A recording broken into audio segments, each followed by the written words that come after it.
on balance sheet. All those material information which is necessary to understand the financial statement must be disclosed by way of notes to accounts, below the financial statements. By way of notes to accounts below financial statements. Financial statement क्या होती है? Trading P account and balance sheet. All those material information which is necessary to understand the financial statement must be disclose by way of notes to account below the financial statement. अब ये material information क्या होती है? Material information means which can effect the economic decision of the investor. Material information which can effect the economic decision of the investor.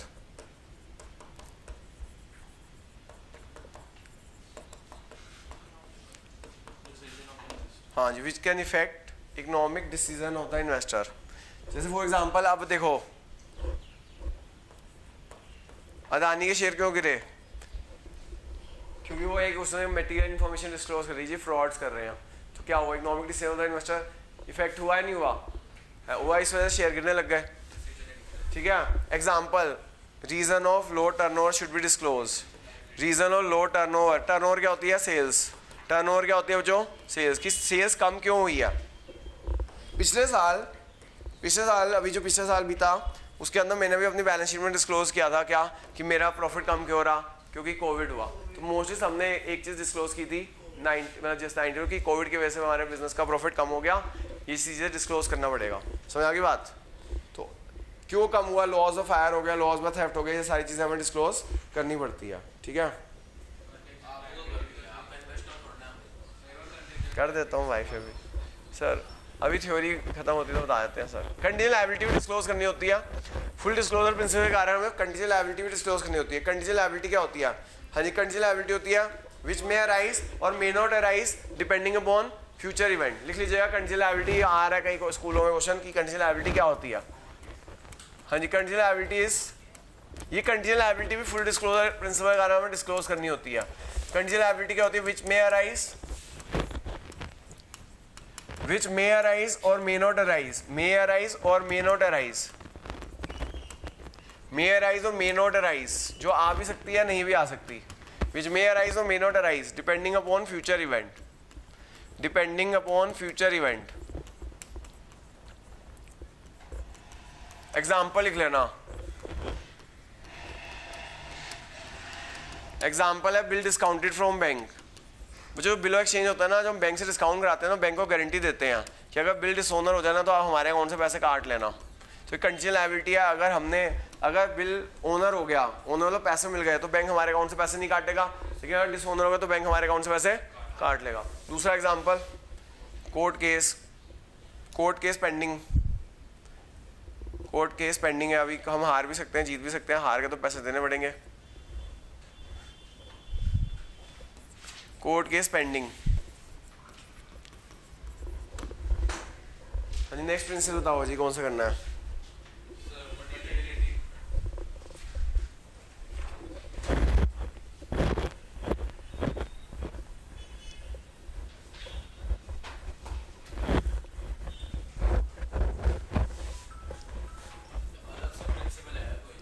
क्या मतलब? नहीं, contingent liability होती क्या है? ये एक नंबर का क्वेश्चन आ जाता है. मतलब ये कंटीजेंट लायबिलिटी है क्या? कंटीजेंट लायबिलिटी क्या है? Which may arise. ये कंटीजेंट लायबिलिटी डिस्क्लोज करना होता है बैलेंस शीट के नीचे. कहाँ डिस्क्लोज करनी होती है?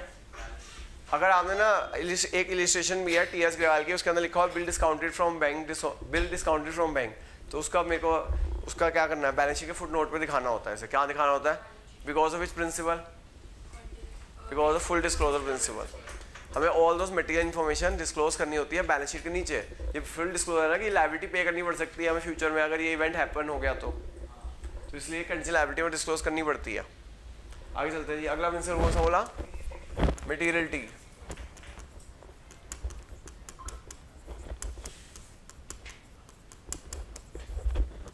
जो मटेरियलिटी प्रिंसिपल क्या कहता है?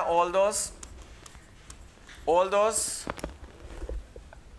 expenditure which is of material amount all the expenditure which is of material amount is asset, all the expenditure which is of material amount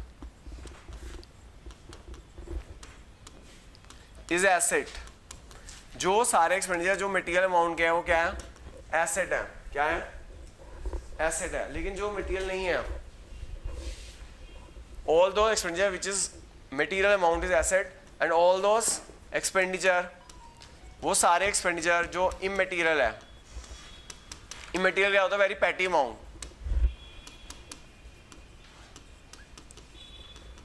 is expense, उसे आपको एक्सपेंस मानना है, उसे आपको एक्सपेंस मानना है। एग्जाम्पल, जो हमने पेन खरीदा 10 रुपए का, ये बहुत इमटेरियल अमाउंट का है। A pen of 10 is treated as expense because of which principle, because of materiality principle. एक बच्चों ने पेन खरीदा 10 रुपए का, उसे हम क्या मानेंगे, खर्चा मानेंगे। किस प्रिंसिपल के अकॉर्डिंगली, मटेरियलिटी प्रिंसिपल के अकॉर्डिंगली। फिर जो ये कहता है materiality depend upon personal judgement, materiality depend upon personal judgement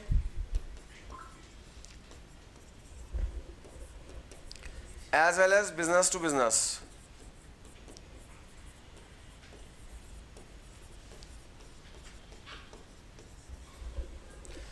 है जो जिसका एग्जांपल आपके सामने ही है, यहाँ पे मैंने रेनोवेशन कराई है। ठीक है जी, आप देख सकते हो यहाँ रेनोवेशन है। तो ये मेरे लिए क्या है, ये छोटा ऐसा खर्चा नहीं है, बहुत बड़ा खर्चा है। मैं गरीब आदमी और मैंने इतना सारा खर्चा कर दिया, तो मेरे लिए क्या है मैडम, मटेरियल का है। जो मटेरियल मैं इसे क्या मानूंगा, एसेट मानूंगा। अपनी बिल्डिंग की कॉस्ट में ऐड करूंगा। क्या करूंगा, हाँ। तो जो मैंने यहाँ पे खर्चा किया उसको मैं अपनी एंट्री क्या करूंगा, उसकी जर्नल एंट्री क्या करूंगा, बिल्डिंग टू कैश। मैंने जर्नल एंट्री क्या की, जो मैंने सारा खर्चा किया उसकी एंट्री की बिल्डिंग टू कैश। क्योंकि बिकॉज ऑफ मटेरियलिटी प्रिंसिपल। अब यही खर्चा मुकेश अंबानी कर देता तो वो क्या है, ये तो रिपेयर है। क्या है वो, क्या जर्नल एंट्री करता है, रिपेयर्स टू कैश। तो materiality depends upon personal judgement as well as business to business. जैसे मेरे जैसे स्मॉल बिजनेस के लिए ये अमाउंट हैवी है, तो मैंने इसे बिल्डिंग टू कैश किया, मटेरियल माना। मुकेश अंबानी खर्चा करेगा तो रिपेयर मानेगा, अदानी खर्चा करेगा रिपेयर मानेगा। ठीक है जी।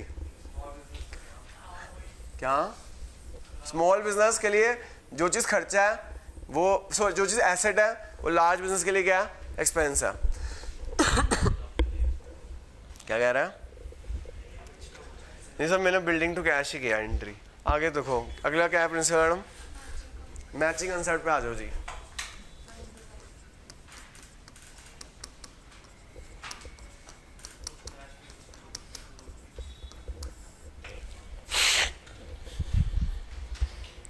हाँ, ये जो मैचिंग प्रिंसिपल कहता है कि करंट ईयर इनकम, हमें क्या मैचिंग प्रिंसिपल कहता है, करंट ईयर की इनकम को ना, करंट ईयर की इनकम को, current year income should be match with, current year income should be match with,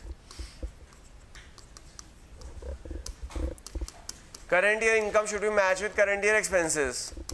current year की इनकम को मैच कराओ करंट ईयर के एक्सपेंसेस के साथ, in order to ascertain, in order to ascertain correct financial performance, in order to ascertain correct financial performance। financial performance क्या होती है बच्चों, वही ट्रू प्रॉफिट लॉस निकालना। प्रॉफिट लॉस निकालने के लिए अगर आपको ट्रू प्रॉफिट लॉस निकालना है तो करंट ईयर की इनकम को क्या करना पड़ेगा, मैच कराना पड़ेगा करंट ईयर के एक्सपेंसेस के साथ। ठीक है जी। बच्चों इसका इनडायरेक्ट क्वेश्चन कैसे आता है, इसका इनडायरेक्ट क्वेश्चन आता है, एक मशीन है, एक मशीन है, उसकी ना मशीन की लाइफ है 5 इयर्स, यानी कि वो गुड्स हमें कितने साल तक प्रोड्यूस करके देगी, 5 इयर्स तक। तो हमें उसे डेप्रिशिएट भी कितने सालों में करना चाहिए, 5 सालों में। क्यों, डेप्रिशिएशन इज एक्सपेंस। 5 सालों के इनकम को हमें क्या मैच करना चाहिए, 5 सालों के खर्चों के साथ। तो 5 सालों की इनकम मैच होगी 5 सालों के खर्चों के साथ, because of which principal, matching principal. तो आपको क्वेश्चन आ सकता है कि हमने एक मशीन खरीदी है, उसकी कॉस्ट है 1 लाख, उसकी वो लाइफ है 5 इयर्स, तो हमें उसे, वो हमें गुड्स एंड सर्विस प्रोड्यूस करके दे रही है 5 इयर्स तक। 5 इयर्स के इनकम को 5 इयर्स के खर्चों के साथ मैच करने के लिए उसे हमें कितने सालों में डेप्रिशिएट करना पड़ेगा, because of which principal, matching principal. समझ आ गया, ताकि 5 साल की इनकम 5 सालों के खर्चों के साथ मैच हो सके। मैडम एक मशीन खरीदी है हमने 1 लाख रुपए की, वो उसकी लाइफ है 5 इयर्स। तो मैडम वो एक बार बताओ, वो मशीन हमें कितने साल गुड्स एंड सर्विस प्रोड्यूस करके देगी, 5 साल, यानी कि हमें 5 साल इनकम होगी बेटा, तो हमें 5 साल की इनकम को 5 सालों के खर्चों के साथ मैच करना चाहिए, तभी हमारा करेक्ट 5 सालों का करेक्ट प्रॉफिट लॉस आ पाएगा। समझ आ गया? हाँ जी, समझ आ गया। अब जैसे कई बच्चों ने रजिस्ट्रेशन कराई है मेरे को, तो मैं उसे क्या करूं, इनकम मान लूं या लायबिलिटी मानूं? लायबिलिटी, क्योंकि वो जो मेरी जो रजिस्ट्रेशन हुई है वो उससे रिलेटेड पढ़ाना कब है, मुझे पढ़ाना कब है? अगले साल। तो उससे रिलेटेड खर्चे कब होंगे? अगले साल। तो इन ऑर्डर टू मैच अगले साल इनकम विद अगले साल एक्सपेंस, तो ये जो अभी पैसे मिल रहे हैं वो अगले साल की इनकम मानूंगा, अभी मैं लायबिलिटी मान रहा हूँ। हाँ क्या सर, अगर ना ये वैसे यहाँ पे भी कर सकते हैं, नहीं हमें ये कहते हैं कि आपको बस करंट ईयर की इनकम को मैच कराना है करंट ईयर एक्सपेंसेस के साथ।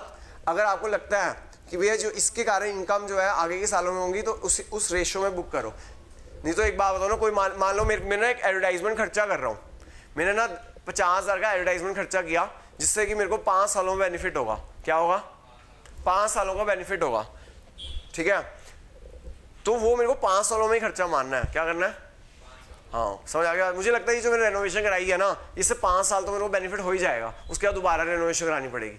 तो मैं इसको मैं डेप्रिशिएट करूंगा, इस बिल्डिंग को डेप्रिशिएट करूंगा 5 सालों में। समझ आ गई बात? हाँ। वो कह ले वो वाले इनकम एडवांस, वो उसके कारण कह सकते हैं, लेकिन यहाँ पे ये वो हो गए लॉन्ग टर्म के खर्चों, कैसे आपको मैच कराना है। अगला चलो सर, नेक्स्ट बताना क्या है? Dual aspect. अब ये कर ले यार, अब डुअल का सारे करने यार। डुअल एस्पेक्ट, कोई बात नहीं, होने दे भाई। Dual aspect, every transaction has 2 aspect. ये कहता है every transaction has 2 aspect. Her transaction कितने हो गए, हम कहाँ पे पहुंच गए? 9 है ये, बस 2 रह गए। एवरी ट्रांजैक्शन हैज 2 एस्पेक्ट, जो हर ट्रांजैक्शन के 2 एस्पेक्ट होते हैं, that is debit and credit. Every transaction has 2 aspect, that is debit and credit. In other words, value in other words, every transaction has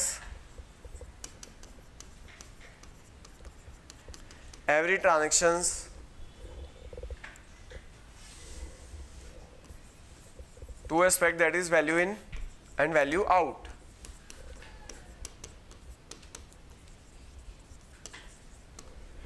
जो इसी कंसेप्ट के कारण आपका concept है अकाउंटिंग इक्वेशन का। अकाउंटिंग इक्वेशन जो आई है आपकी assets equals to liabilities plus capital, इसी प्रिंसिपल के कारण आई है।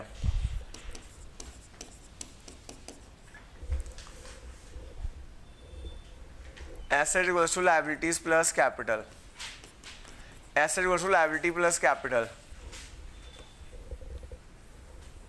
ठीक है। जो अकाउंटिंग इक्वेशन का कंसेप्ट आया asset equals to liabilities plus capital, इसी के कारण आया, डुअल एस्पेक्ट के कारण। तो indirect question, one aspect is debited another is credited because of which concept? Duality principle. एक इनडायरेक्ट क्वेश्चन आता है जो अकाउंटिंग इक्वेशन किस कारण से आई है? डुअलिटी प्रिंसिपल, ठीक है।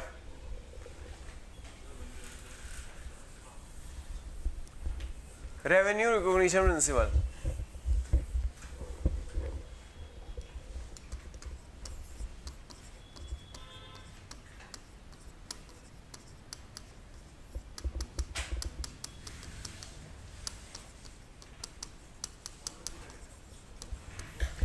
जो रेवेन्यू रिकॉग्निशन प्रिंसिपल क्या कहता है कि इनकम को कब बुक करना है? Income is recognise. अब आप कहोगे सर एक्रूअल असम्पशन में तो ये कहती है, एक्रूअल असम्पशन वाइडर कंसेप्ट है। वाइडर कंसेप्ट क्या है? वो एसेट, लायबिलिटी, इनकम, एक्सपेंस सबको कवर करती है, ये सिर्फ इनकम को कवर करती है। तो अगर आपको इनकम के बारे में पूछा जाएगा तो आप रेवेन्यू रिकॉग्निशन प्रिंसिपल से ही आंसर करोगे, लेकिन अगर आप एक्सपेंस के बारे में पूछा जाए तो एक्रूअल असम्पशन बोल देना। तो income is recognise when it is earned, income is recognised when it is earned. नहीं अभी नहीं खाया, फोन दूं क्या तेरे को कि तेरे पास है? अभी नहीं दे सकता मैं, अभी मैं अभी बता दूंगा तेरे को मैं। इनकम इज, तो फोन करना है तो कर ले वो। Income is recognised when it is earned and expense, income is recognised when it is earned. It does not matter whether the cash is received or not. It does not matter whether the cash is received or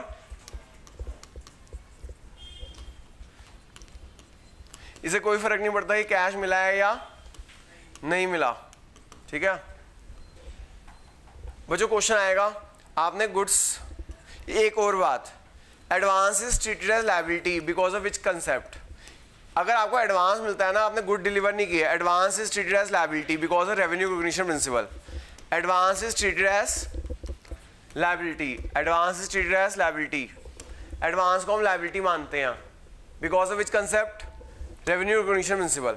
वो जो goods आपने deliver किए हैं, goods आपने deliver किए हैं 10 फरवरी को, लेकिन कैश मिलेगा, कैश रिसीव होगा 10 मार्च को, तो हम रेवेन्यू कब रिकॉग्नाइज करें?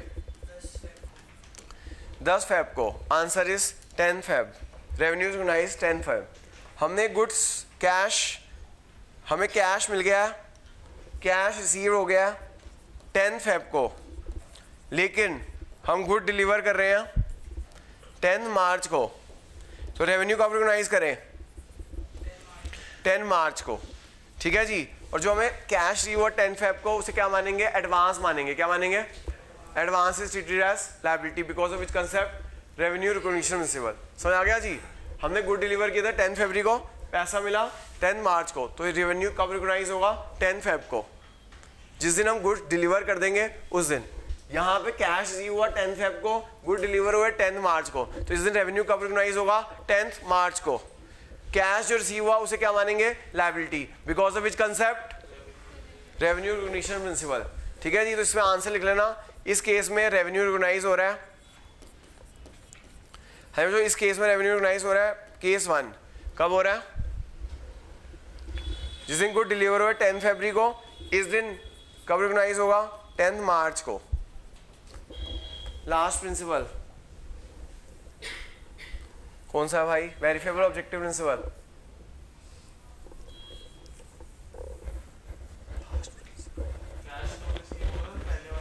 पहले वाले में गुड डिलीवर हो 10 फरवरी को, कैश रिसीव हुआ 10 मार्च को, रेवेन्यू कब रिकॉग्नाइज करोगे? 10 फेब को। यहाँ कैश रिसीव हुआ 10 फेब को, गुड डिलीवर हुआ 10 मार्च को, रेवेन्यू कब रिकॉग्नाइज करोगे? 10 मार्च को। हाँ, अगर आपको पैसा एडवांस मिल गया तो लायबिलिटी या लायबिलिटी मानोगे आप, सही है। Last principle verifiable objective principle. Verifiable objective principle क्या कहता है? वेरीफेबल ऑब्जेक्टिव प्रिंसिपल क्या कहता है कि जो भी ट्रांजैक्शन रिकॉर्ड करनी है ना, जो भी ट्रांजैक्शन रिकॉर्ड करनी है वो एविडेंस के बेसिस पे करनी है। किस बेसिस पे करनी है? All transactions are recorded on the basis of evidence. All transactions are recorded on the basis of evidence. जैसे जो मैंने ना से on the basis of evidence मैंने यहाँ पे डिजिटल बोर्ड खरीदा, तो ये मैंने बुक्स, मेरा जो अकाउंटेंट है वो रिकॉर्ड कर लेगा क्या? जब तक मैं उसे बिल नहीं दूंगा वो रिकॉर्ड नहीं करेगा। तो bill is the evidence for the transaction. ठीक है जी। तो कोई भी जो ट्रांजैक्शन रिकॉर्ड करनी होती है वो हमें किस बेसिस पे करनी होती है? एविडेंस के बेसिस पे। इससे क्या होता है? Transaction is free from personal bias. Transaction is free from personal bias. यानी मन गढ़ंत अकाउंट नहीं लिखोगे आप, मन गढ़ंत अकाउंट नहीं लिखोगे आप। Transaction free from personal bias, मन गढ़ंत अकाउंट नहीं होंगे। एविडेंस ऑब्जेक्ट, इससे क्या आएगी? It brings objectivity into accounts. It brings objectivity क्या होती है? रिलेवेंट अकाउंट, मतलब कि आपका एविडेंस जिसका हो, सब हर चीज का सबूत होना चाहिए।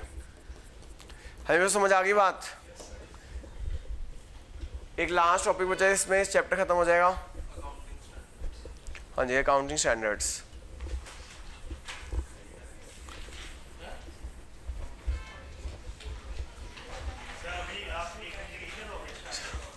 क्या कराऊंगा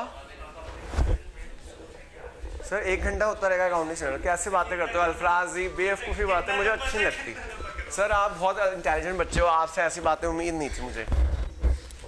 हाँ देखो, जो अकाउंटिंग स्टैंडर्ड सर 2 मिनट का 5 मिनट मैक्सिमम लगेंगे सर, और कितना लगना है सर? आप 5 मिनट घूम आओ। अगर आपको 1 घंटा कैसी बातें करते हो सर? 1 घंटा सर आप यही कराओगे? हाँ, पिछली बार ने इतना टाइम लगाया था क्या? हाँ सर, अकाउंटिंग स्टैंडर्ड क्या होते हैं? Accounting standards are guidelines or gaps. Accounting standards are guidelines or gaps. Guidelines और gaps. Gaps क्या होते हैं? Generally accepted accounting principles. Gaps की फुल फॉर्म क्या है? लिख लेना. Generally accepted accounting principles.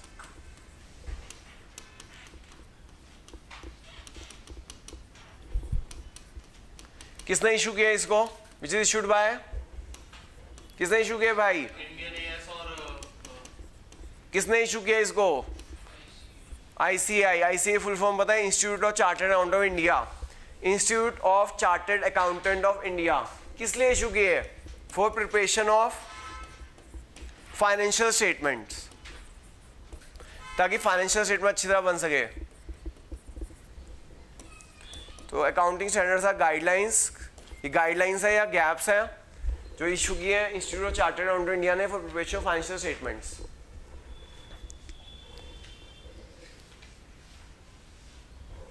जो ऑब्जेक्टिव्स अकाउंटिंग स्टैंडर्ड क्या है? ऑब्जेक्टिव्स और अकाउंटिंग स्टैंडर्ड जल्दी बताओ. यूनिफॉर्मिटी. अरे नहीं, सीसीटीवी कैमरा याद है? सीसीटीवी कैमरा होता है ना, सीसीटीवी कैमरा. सीसीटीवी कैमरे को क्या बना दो? CCTU बना दो. क्या बना दो? सीसीटीवी कैमरे को क्या बना दो? CCTU बना दो. क्या बना दो? C for consistency. C for अगला C कंपेरेबिलिटी. फिर क्या है? T transparency. फिर क्या है? U क्या है? अंडरस्टैंडेबिलिटी. ऑब्जेक्टिव अकाउंटिंग स्टैंडर्ड जो CCTV कैमरा होता है CCTU बना दो. C फॉर कंसिस्टेंसी, दूसरा C कंपैरेबिलिटी, T transparency, U understandability. Accounting standard इसलिए बनाए गए हैं ताकि हर साल के अकाउंट्स एक जैसे बने. अकाउंटिंग स्टैंडर्ड इसलिए बनाया गया है कि हमारे 2 सालों के अकाउंट्स कंपेरेबल हो. अकाउंटिंग स्टैंडर्ड इसलिए बनाया गया है ट्रांसपेरेंसी, ज़्यादा से ज़्यादा डिस्क्लोजर्स हो. अकाउंटिंग स्टैंडर्ड इसलिए बनाया गया ताकि ज़्यादा से ज़्यादा आराम से समझ आ जाए फाइनेंशियल स्टेटमेंट. ठीक है बच्चों? तो 1-1 मार्कर के हिसाब से आपको ये पता होना चाहिए ऑब्जेक्टिव अकाउंटिंग स्टैंडर्ड CCTU. बस अंदर एक्सप्रेशन नहीं आने वाली.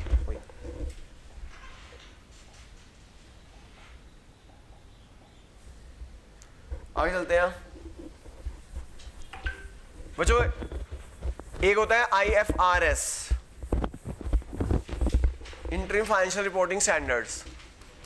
Interim financial reporting standard IFRS.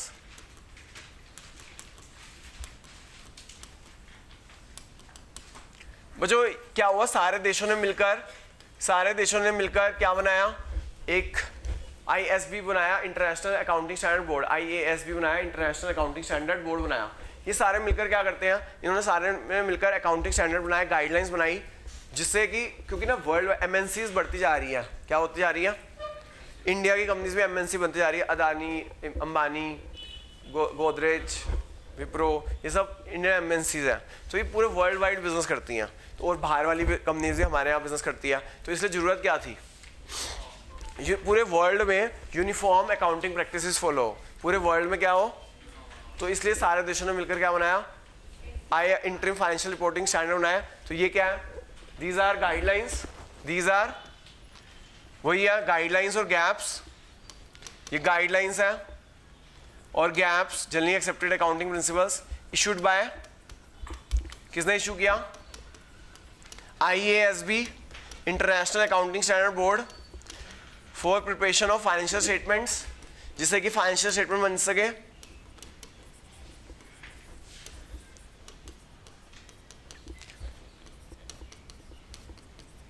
so that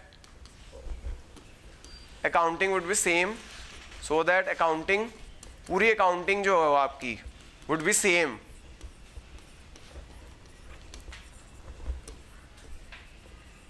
in whole world, पूरे वर्ल्ड में एक जैसे अकाउंटिंग हो सके.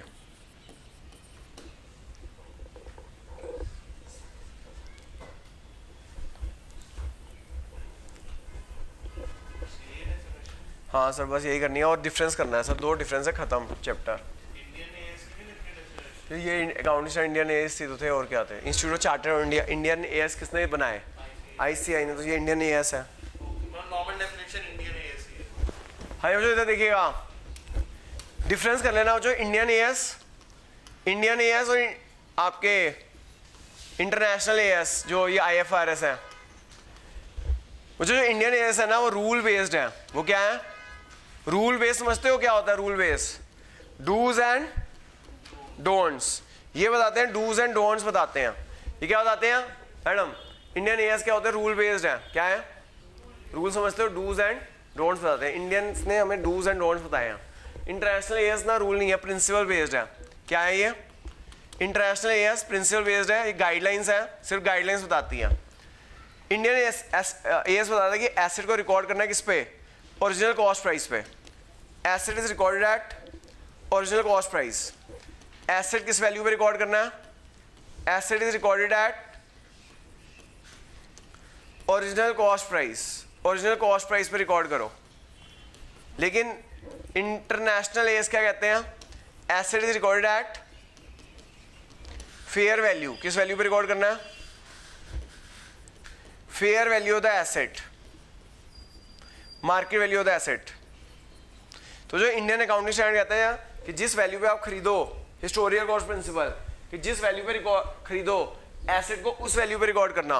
लेकिन जो इंटरनेशनल एएस कहते हैं एसेट को किस वैल्यू पे रिकॉर्ड करना, fair value of the assets पे। किस पे रिकॉर्ड करना, हाँ मार्केट वैल्यू और फेयर वैल्यू। ये चैप्टर खत्म हो गया बच्चों, ठीक है। और नेक्स्ट चैप्टर कौन सा रहा हूँ, चैप्टर 1।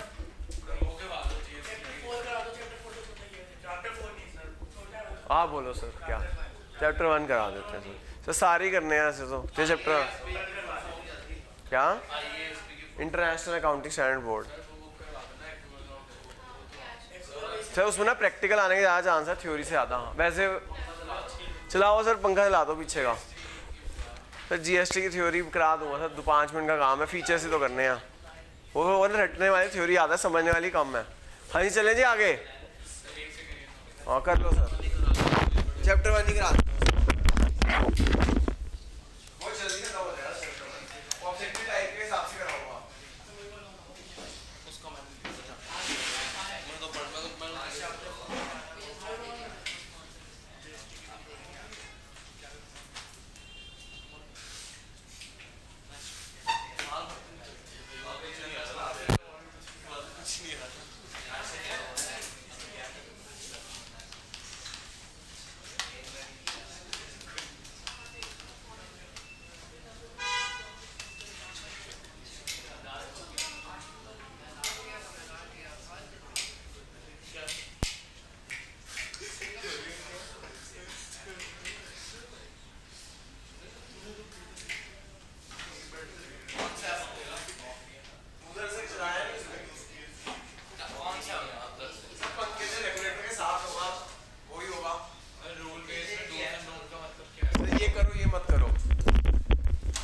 गाइडलाइंस सजेशंस, ठीक है सर। हाँ मैडम अपना रिस्पॉन्सिबिलिटी खुद निभाया, कल भी पिछली बार भी रह गई थी, फिर मैंने अब मैं यही करता रहा हूँ, ये इसका रह गया वो इसका रह गया, आपको फिर ढूंढने यहाँ देख लो। हाँ जो आगे चलते हैं, चैप्टर 1 देखो जी, चैप्टर 1 देख लो फटाफट।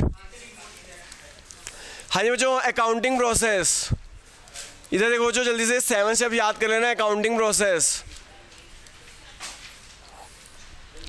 अकाउंटिंग प्रोसेस क्या होता है, पहला स्टेप आइडेंटिफिकेशन ऑफ। बच्चों इस पे ना ऑब्जेक्टिव टाइप क्वेश्चन आ रहा है, अगर आपने देखा हो मैक्सफोर्ड वगैरह क्वेश्चन, ऑब्जेक्टिव टाइप बताओ ये स्टेप्स की, उसमें पूछा है कौन से स्टेप सही है। तो इस स्टेप्स की सीक्वेंस आपको याद होनी चाहिए, स्टेप्स की सीक्वेंस आपको याद होनी चाहिए। Identification of business transaction, steps की सीक्वेंस याद होनी चाहिए अकाउंटिंग प्रोसेस की। 1 मार्कर का क्वेश्चन आ रहा है इसके अंदर। पहला होता है आइडेंटिफिकेशन ऑफ बिजनेस ट्रांजेक्शन, पहला क्या होता है आइडेंटिफिकेशन ऑफ, फिर क्या होता है measuring into money terms, measuring into, फिर क्या होता है रिकॉर्डिंग, फिर क्या होता है